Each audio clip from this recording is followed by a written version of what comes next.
Manx Radio Podcasts, powered by Shaw. The Nation Station, Manx Radio. Hello and welcome to the latest look back at talking heads over the past week. The plans to drain temporary lagoons in Smale, aggressive fundraising tactics by charities, and who should feature on a Manx banknote if we had a choice were all up for discussion.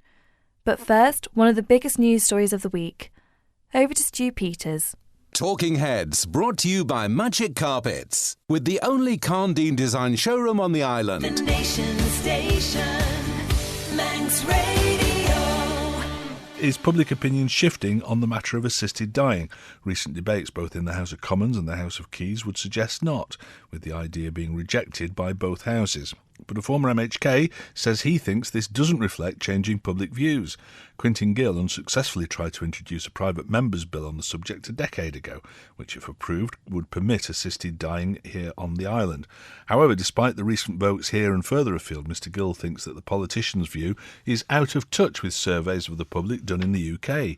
He explained more to James Davis. Socially, within faith groups and within the population generally, people are increasingly coming to the acceptance that in today's age it's possible and indeed it's desirable to treat people with compassion, to respect their autonomy, and when people reach their end of life stage, to allow them to make an informed, consenting and checked decision.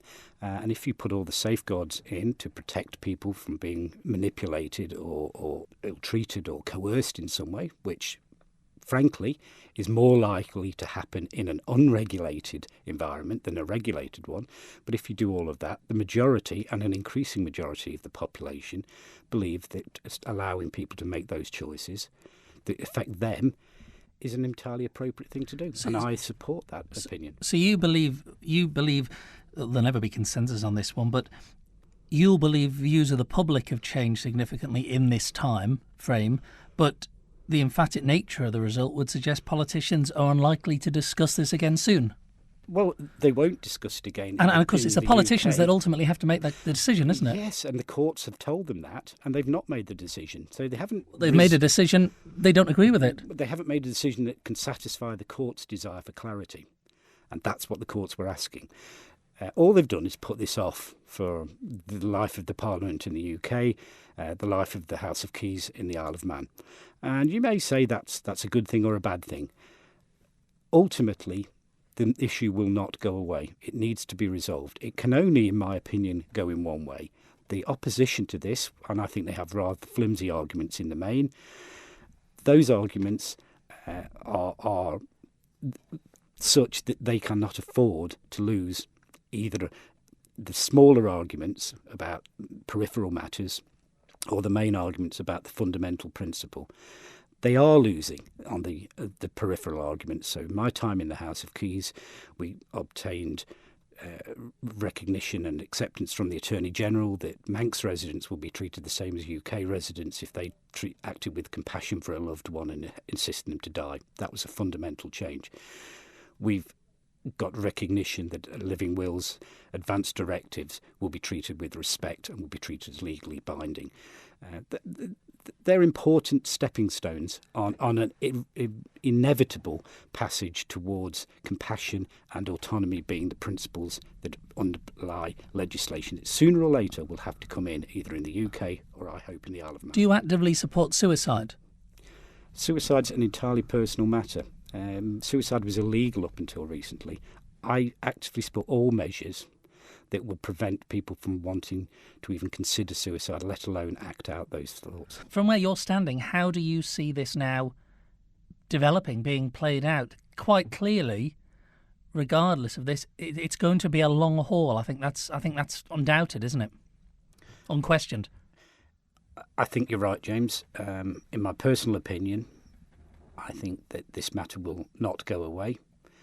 Quite clearly, an overwhelming majority of the public in Britain, I believe an overwhelming majority in the Isle of Man would also be the case, want to see legislation which is well regulated and well practiced, which will allow compassion and autonomy for people not just to benefit the relatives, as you quite rightly, and friends and loved ones, but most importantly the patient, the individual in the middle of all of this.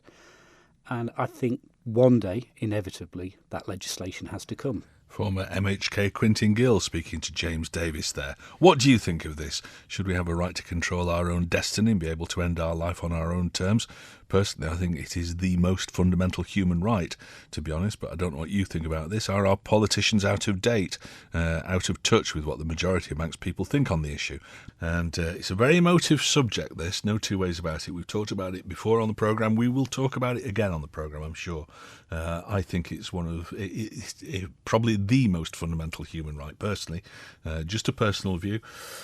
So I'm quite happy for us to talk about it. Hi, Stu. It'd be nice to have the option choice for assisted dying. At the moment, it's not possible. Just one point. How would insurance companies look at this? Suicide stops any payout? ?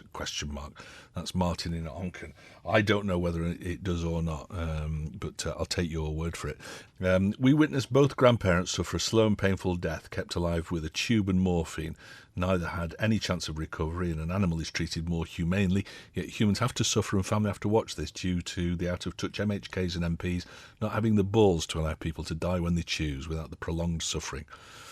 Absolutely agree. I was there for the last week of my mum's life, and she was unconscious most of the time on heavy sort of painkillers and sedatives and things like that. And when she did become conscious, she was in terrible pain. And, I considered all the options, and the option of going to jail or doing things wrong and making the situation worse are what probably stopped me from taking things into my own hands at the time, because it just it's the most awful thing. The Nation Station, Manx Radio. Bird lovers in the north of the island say that they're puzzled by plans to drain temporary lagoons on the beach of a protected nature reserve in Smail. The Manx Utilities Authority has asked the Department of Infrastructure to carry out the work after complaints from local residents about the smell of rotting seaweed. Seaweed. But bird experts say that these temporary lagoons are the reasons that the site's protected in the first place. Dora Corrido of Manx BirdLife told Jason Roberts more. The Smail Beach is part of the Central Airs ASSI. So it's a protected area designated. It was designated for the wildlife that is there. And one of the reasons that the birds love it there is exactly because the beach, because of the currents and the storms, creates temporary lagoons where the seaweed gets trapped. And that creates, perfect environment for most of the waders that we get in the island. Both residents and wintering birds just love it, but also migrating birds that pass through the island obviously feed in those areas as well. And that is also one of the reasons why the area was designated. It was because of the value that this habitat has for the migration birds. Well, I believe it can be slightly less popular with humans, if I can put it that way, because it can smell fairly bad there. Yes, I think particularly this year, the lagoon might have been maybe bigger than other years. And the rain, it hasn't rained much either, so we had very long periods of absence of rain, which obviously it helps the seaweed to get to rot and therefore to smell more. And obviously upsets people because people like to go and walk at the beach. But I would say walk on the south part of the beach because the wind normally blows from south. So, you don't get with the smell. Well, I know there's now been a proposal put forward to drain a particularly large and smelly lagoon at Smail Beach because of that smell up there. Can I ask, what sort of effect would that have on the bird life in that case? Because it's a protected area, we wouldn't understand why if that work would be undertaken, and is exactly one of the reasons why the area was designated. So I understand it's a bit of a big area and it might smell more than other years, but the winter is coming, so the lagoon might disappear this year probably with the storms coming, so it won't be an issue much longer. And it would be a problem for, it would be disencouraging and from a wildlife perspective, because it's basically just eliminating a feeding area for birds. And it's, you go there any day and you see loads of birds feeding there all the time. It's very relevant. How much management does an ASSI take? Is this sort of work that would go on normally sort of maintenance work, or do we really sort of stand hands off these areas and just leave them to themselves? Some management is needed in some areas. In this particular area for the beach, I never heard, and I can't imagine being any a necessity to have any intervention.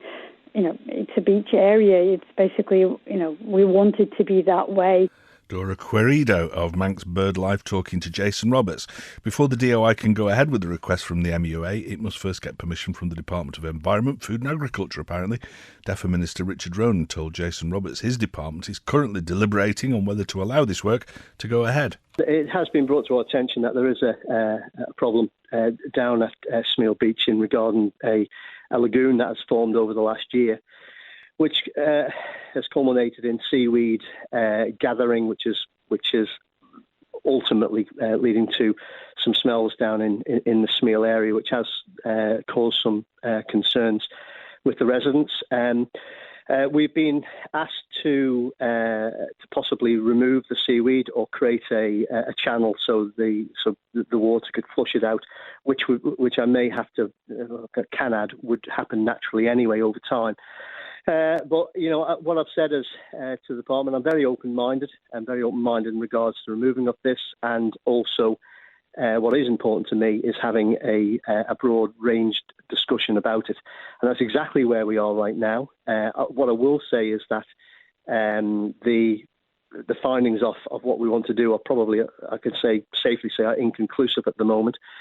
We have engaged all stakeholders in the discussion, and that's exactly where we are right now. Well, can I ask, there has been a suggestion that there might be trace amounts of sewage mixed in with this lagoon. Have your tests shown that one way or another? No, I don't believe they have. I think that obviously there's an open sewer down there further along the beach, up further north. As I say, Jason, I think what we have to say at the minute, regarding the complaints we've had and what is causing it, it is still inconclusive at the minute, and we are just doing the rounds now, making sure what decisions we make is the right one. But it is safe to say we are being lobbied pretty heavily over this, and may I say, everybody has an opinion, but what we ultimately have to do is make the right decision. I suppose it's a bit of a balancing act for your department. On one hand, you have the nuisance of the smell and the problems that creates, and on the other hand, it is an ASSI, it is a nature reserve set up for these lagoons. Absolutely, and I think people need to remember that we have a job to do, and these areas were set up for specific reasons. I was down there last week, and I spent a couple of hours down there with some people. I can comfortably say that the lagoon it does smell. It is very pungent, quite awful to be honest with you. But when we were down there, the wind was blowing inshore. We didn't get any traces of it when we went inland, but that's not fair to say on certain conditions, in hot weather conditions, that the smell carries on further inland. Well, finally, just let me ask you, do you have a deadline to make a decision by? Obviously, you've mentioned there time's ticking, and the lagoon could sort of do this by itself without intervention. Yeah, I think that's something we have to remember, is that this has just been formed in the last 12 months, and ultimately the sands will shift and the lagoon will move or disappear completely. But we have legitimate concerns from the residents. We are taking them very, very seriously, as are we taking the concerns from the wildlife groups who are part of the discussion as well. So the decision will be made in the right time, and we will notify people as and when that happens. DEFRA Minister Richard Ronan speaking to Jason Roberts there. The MUA has refused to comment on the situation. Nature isn't my strong suit at all, so I'd be interested to talk to people and find out more, just for my own benefit on this. Let's go to the lines. We've got Eddie on. Hello, Eddie. Hey, Stu, all right? Yeah, I think so. Yeah. I love Smail. It's a brilliant place. If you live anywhere by the sea, you're familiar with this, because after bits of storms or winds or certain directional winds, it always brings the seaweed up. Yeah. And then it lies on the beach to rot. These people who, I don't know who they are, I'd like to know the names because I'd like to know when these idiots living near me. But they must be mad. I mean, that happens so many times in the course of a year. Yes. How come all of a sudden it's a problem? Too much? Yeah. I mean, maybe just a combination of the weather conditions we've had this year have made it worse than usual. I don't know. No, it's just simple, silly, moaning people. Well, and the other thing, Eddie, just while you're on, is that quite often what people say is the smell of rotting seaweed actually is sewage outfalls or tanks, isn't it? I know that down on the North Prom in Douglas, up by Summerland end there, sometimes during the summer it really smells down there, and people say it's seaweed. I'm not convinced. Yeah. Well, anybody who lived in Eccles will remember when the wind was in a certain direction, or a wrong direction for those in Eccles when it happened, Manchester Sewage Works is right next door to you. Right, yeah. And you got a whiff. Yeah, true, yeah. Now, they sprayed that place with scent. Yeah. Non-stop, but you still got a whiff. Sure. It's a natural phenomena. I mean, I've gone along Gansey Beach sometimes after a storm, and then about a day or so later, the place is smothered in flies, and the smell is, to be honest with you, it's not a horrible smell. It's rotting seaweed. Yeah. You know, I mean, you'll often hear farmers say that's a good, healthy smell. Yeah, that sort of thing. And what they're meaning is it is a seaweed smell. It's a manure smell on the farm and so on. But for anybody to moan, the other thing is, I was going to get at, because they're scientists, they tell me one thing. The minute sewage gets into salt water, it is the finest thing in the world to disperse that smell. Oh, right. So you're not going to get the smell of sewage from saltwater outlets. You could see sewage floating on the water out there, but you won't get the smell of it. Gotcha. All right. I didn't know that. If you learn something new every day, it's not been a bad day, has it? That's good for you. All right. Thank you for your call, Eddie. Let's go to line 4. We've got John on. Hello, John. Hi, Stu. Yeah. I am chairman of the Motor Caravan Club. Yes. And we for years now, have parked out at various times during the summer at Smale. Yeah. Never had the slightest whiff of anything. Oh, right. Until about 3 weeks ago. Yeah. When we drove down on the approach road, there was the most appalling smell. No way was that seaweed. That was sewerage. Oh.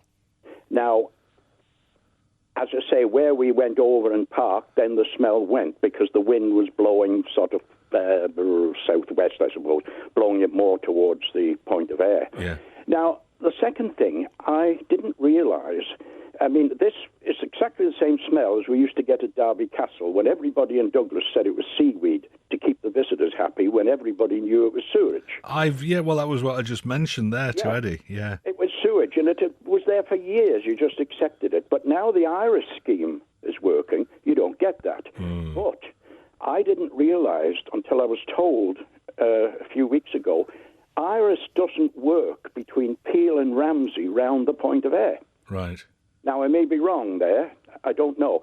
But, I mean, things go very quiet on IRIS. I mean, we don't hear much about it these days, do we? Sure, yeah. And but I'll tell you now, that was not seaweed. That was sewerage what we were smelling out there. Well, I wonder that about on Douglas Promenade as well. I'm not convinced that problem's been solved because there are big tanks, I believe, aren't there, at the far end there? I don't know the technical side of it, but I haven't smelt it along by Derby Castle, I must admit, for a long time. Right, and we live in Onchan, so we travel along there quite regularly. Yeah. But Smale, it doesn't need technical experts to go down there and say whether it's seaweed or sewerage. That was sewerage. Yeah, good. All right. Well, that's John's point of view on that one. I don't know what other people think. Let's have a look. We've spoken about Rob's thing. Does a certain MHK live nearby? I suspect he does, says one of our contributors. All conspiracies. Stu, it's not a rock pool. Anyone in the area will tell you it's sewage from Andreas. No wonder Manx Utilities are keeping mum about it, says Neil. More draining. Well, I guess this government's already drained our reserves with their millionaire pensions for themselves and the public sector chums. So what harm is one more draining job going to do? That's from Mandy. Why would the MUA want to empty a rock pool unless there is sewage in it? Conspiracy theory deepens. Isn't Smale the Manx for smell, says JF. I don't think so. Stu, us in Peel live with the smell of fish 24/7, 365 days a year. No complaints. If this place is special, leave it alone. That's Jim Bob in Peel. The Nation Station, Manx Radio. Talking about aggressive charities, aggressive fundraisers for charities. 92-year-old woman committed suicide, and she'd been getting hundreds of begging letters from charities, and it's thought that that was behind it. What do we think about it? I must admit that I sometimes get things through the letterbox which just go straight in the bin, because they're obviously from people who've confused me with somebody who's got any spare money. And and I wonder, actually, when I used to have money, I wonder if I did much work, if I gave much to charity. Not really. I mean, I always buy a poppy and throw a few quid into the poppy appeal. But most I think you've got to be actually involved with something, haven't you? There are good people out there who give to everything, and I'm guessing that this 92-year-old lady was like that. They just feel as though they need to do more, and they'll go without themselves. I'm obviously going to go straight to hell because I've never felt like that about charities. It's just sort of legalised begging in some ways. Although, if I know somebody who's involved with charity work or whatever, or if there's a charity I particularly believe in, like I say, I was a supporter in some small way to Dash, the charity, mainly because my friend Shelley ran it, and when I looked at what they were doing and the fact that the government wasn't going to give them any support, I just felt as though, if I could help a little bit.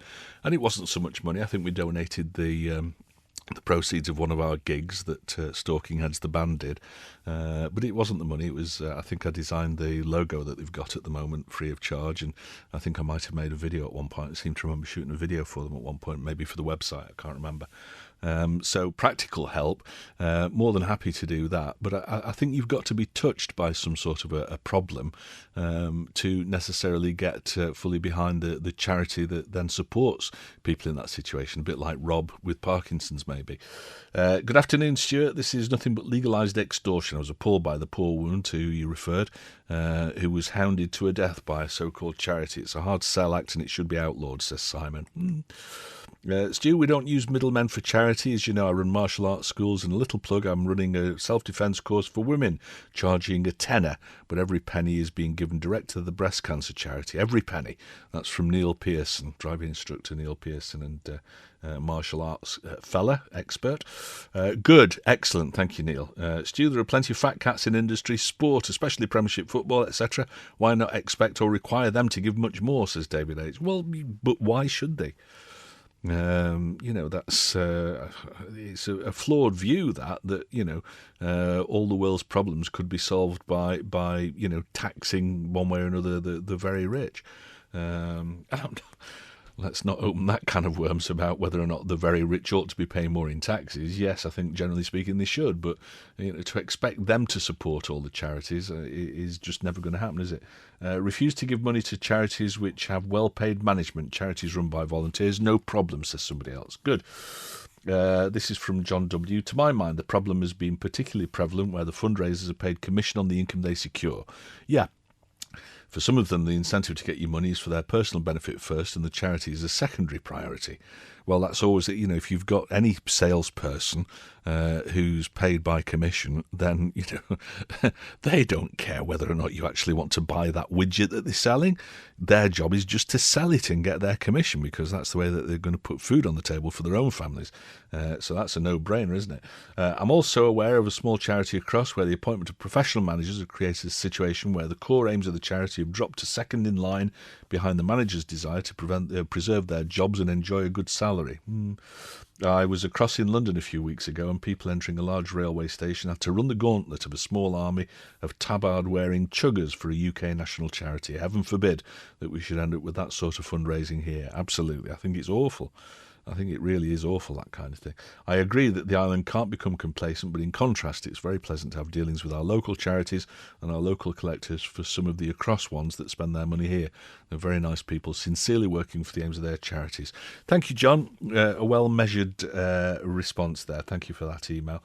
And yes, I mean, when you're across and you're bombarded by people trying to lift money off you for charity. You don't know whether or not they're scammers, beggars, or proper charitable fundraisers. But yes, I think I'd quite like to see some regulations drawn up, or some stronger regulations to prevent that from happening. The Nation Station, Manx Radio. We want to know who you'd choose to have on a Manx banknote if you had a say about it. Earlier this week, 2,070 16-year-olds in the UK voted to have this well-known character on the next banknote.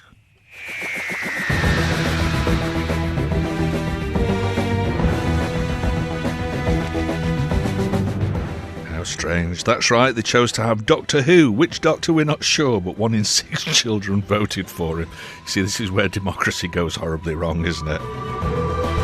In second place were Mum and Dad. That's going to be easy, isn't it? With just over 10%, followed by Cheryl Cole, Fernandez Vicini, whatever her name is this week, One Direction and Wayne Rooney.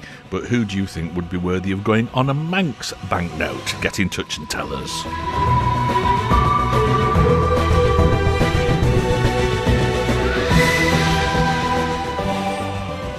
I think that Roland,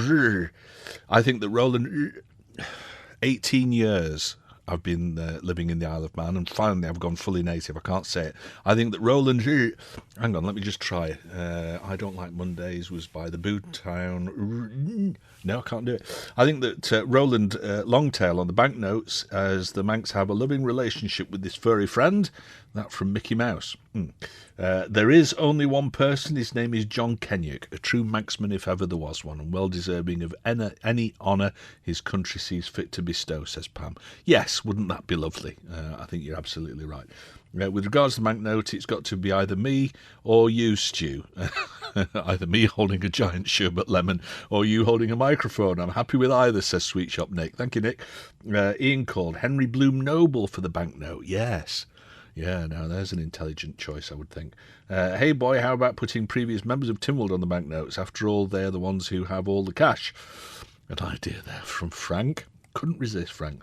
Sir Charles Carouche, says Don. How about Jeff Duke on the Manx banknote, says David H. Yeah, that'd be a good one. Of course, he wasn't born in the Isle of Man, was he? But I think he put the Isle of Man on the map in the 50s and 60s in a big way, did Jeff Duke.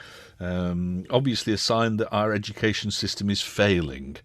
These are the people that if they're the people that children want on banknotes, it's so sad, says Anne. Yeah, I mean, Doctor Who, Cheryl Cole on banknotes. Come on, get a grip. What else have we got? James says, put Alan Bell on the £1 note because it's useless anyway. James, send me all your useless £1 notes then, please, if you would. If you've got no use for them, I'm sure I can. The Nation Station, Manx Radio.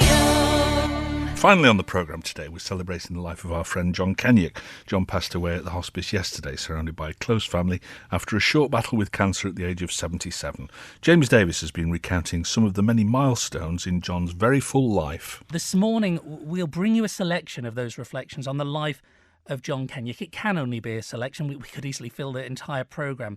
First, we'll hear from his close friend for more than 25 years, Manx Radio's religious affairs correspondent, Judith Lay. She says John is simply irreplaceable. I cannot imagine island life without John. And I think it's because he touched so many areas so effectively.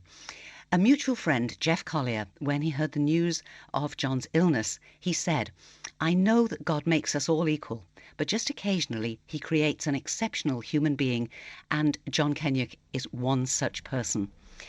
He committed totally to whatever he did, whether it was commenting on farming matters, whether he was in the pulpit preaching, whether he was taking part in a TT chat show, or competing in the guild, or entertaining in a concert or auctioning produce. He prepared well, he delivered brilliantly. And he was so at home, whether it was on the show field, commenting on the Supreme Champion, or whether he was preaching the Word of God. And You know, I've been thinking so much about John over these last weeks, in fact, since his illness was made known. And I feel that today he would be incredibly embarrassed by all the things that we're saying about him. And he would want to change the subject. He'd be making a joke now. He'd have moved the subject onto somebody else that he would want to talk about, and he'd be wanting to talk about their merits. And somehow I feel that the best tribute that we can pay to this dearly, dearly loved man who will never be forgotten, I think the best tribute we can pay to him is to try to carry on in some way in our own lives just a little of John's incredible faith, his dedication to people and his passion for this island. This is the man who, when he received his diagnosis, he said, "I don't want to die." He loved life. He said, "I don't want to die, but I am not afraid to die." I want to cling on to those words now. Judith Lay. He certainly did have a life filled to the brim. He was made a life member of the Manx National Farmers Union at the Royal Show in Knockaloe last year. President of the MNFU for 10 years. The honour also extended to his wife, that life membership, Margaret, and his daughter, Carol, for their service to the union and John's contribution to Manx agriculture in general. Many listeners, of course, will know John through his long stint as the station's rural affairs correspondent and presenter of Countryside. Co-presenter Simon Clark says he treasures memories of the 12-year partnership they enjoyed. I think, our talks about walking in the countryside, of course, bringing back his memories as well. He had such knowledge of the countryside, and as busy as his lifestyle was, he still had time on the Saturday nights to go out walking with, a dozen or 20 people. No matter how much it would take, he would go out and explain about the parts of the countryside that he loved so much and loved to share his knowledge of it, with such modesty as well, just pass on his knowledge to whoever wanted to listen to him, really. Great memories. John Kenny there, Simon Clark reflecting on his memories of John, as well as Countryside. His familiar tones, of course, could be heard right across this station in special programmes such as In Their Own Time and the Thought for the Day slot. And his appearance on the Radio TT Daily Chat Show won a different following from legions of road race fans tuning in from around the world. Manx Radio's Director of Programmes, Mark Tiley, says he was a natural broadcaster whose contribution enriched the station's output. Just a wonderful, natural, gifted communicator. I think anyone that met him, anyone who was interviewed by him, was instantly at ease. And you think of the interviews from Countryside and In Their Own Time, and when he talked to us at the TT, in the madness of the TT, he would always give us a considered thought for the day in every man's language. And I used to call him, and I used to tell him this, he was our still small voice of calm in a crazy world that is and always will be TT. And he did make a difference, and he reached out to people who may not go to church. They may not have a religious thought in their head, but he managed to touch them. If you could sum up his attitude to life, you'd say his glass was always half full. Without doubt. I think I was talking to Anthony Pugh, our MD, about him this morning, and that was one thing. You knew that he'd come through the door, his face would light up the room, he'd have something enthusiastic to say. I cannot remember in any occasion when he came in anything other than on top of the world. Which is a wonderful thing to have said about you. How did our listeners come to love John? The mark of the man was, the feedback was, they wanted to meet him. They wanted to talk to him. They wanted to spend time with him. Because, like all the best broadcasters, they make it look so easy. They make it look so natural, because it is. And with John, it certainly was. And so when they did get to meet him, they met the man they'd heard, and there was no difference. Mark Tiley, the Director of Programming here at Manx Radio. His last show, just less than 48 hours ago now, his Sunday morning show, in which he read this poem, almost sounding like he was saying goodbye.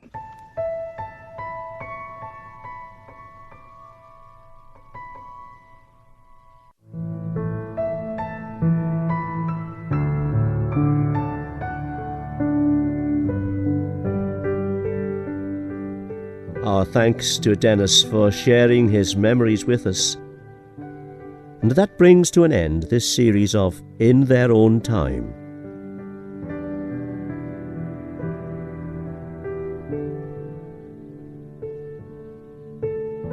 That so the coming age, lost in the empire's mass, yet haply longing for their fathers, here may see as in a glass what they held dear. May say, 'twas thus and thus they lived, and as the time flood onward rolls, secure an anchor for their Celtic souls.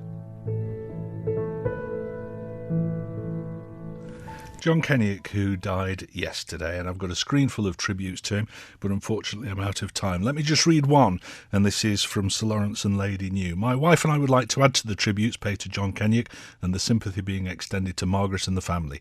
We echo the many points made by others. In addition, we especially loved him for his support of veterans, particularly the Burma Star Association, of which he was a vice president, and as a regular speaker at the men's breakfasts. He was our guest speaker at this year's Tynwald Island-wide breakfast, and no one will forget his affirmation of his own faith and his encouragement to each of us to be followers of Jesus. How we shall miss his selfless leadership. That's from Lawrence and Anna New. Talking Heads, brought to you by Magic Carpets, with the only Carndine design showroom on the island. That's it for the latest look back at Talking Heads. As ever, our thanks to everyone who got involved in the programme. You can do the same by calling, texting or emailing between midday and 2 on weekdays. Or you can join the debate on the Facebook page, Talking Heads with Stu Peters. You can listen back to each day's programmes in full using the on-demand section of the Manx Radio website, and manxradio.com is also where you'll find a daily update of what's up for discussion. You can also keep up to date with what's on the programme by liking us on Facebook or following Stu Manx on Twitter. And if you'd like to suggest a topic for discussion, get it to us by emailing talk@manxradio.com. But that's it for now, so until next time, goodbye. Don't sit in the slow lane. Join the fast lane right now with Shaw's all-new Superfast Plus broadband. Enjoy more bandwidth, amazing speeds and the best value on the island from just £23.95 per month. So don't be left behind. Get a piece of the high-speed action with Superfast Plus broadband from Shaw. For details, visit our stores in Douglas, Ramsey and Port Erin or click shaw.com.